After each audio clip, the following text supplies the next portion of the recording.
So what is very important, and I think what the country should be looking at, is to come up with a very serious tea policy that many other countries have come up with policies which have helped people. Even in Kenya, they have come up with the tea policy. In Rwanda, they have come up with tea policy. And their prices, because of the guidelines and the principles and the values that the farmers and the processors have in accordance with the tea policy, they have been able to have good quality all the time.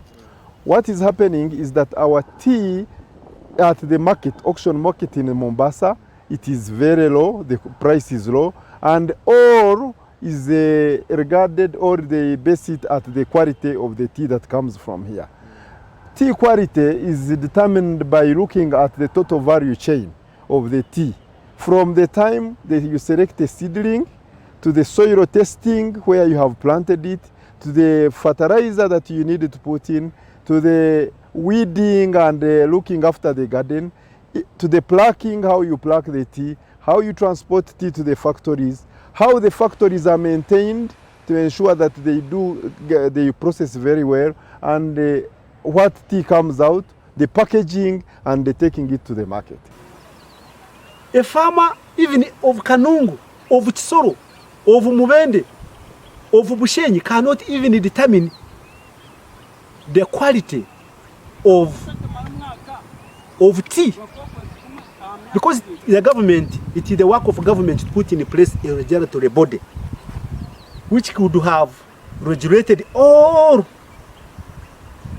the tea value chain. So it's the whole total value chain that has to be looked at. And it can only be looked at very well if there is a policy that guides everything that happens. But for here, what has been happening has been that when there is a problem, there is firefighting way of looking for solutions.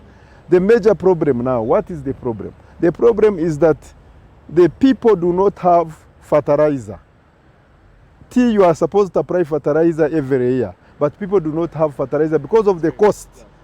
It is very expensive, and therefore the people are not applying fertilizer. And what happens is that the tea does not grow well, and they pluck that tea that has not grown well. The pluckers, the people who are plucking tea, are not even trained. Everybody, you pick a person on the way, he goes, he plucks, and he's paid.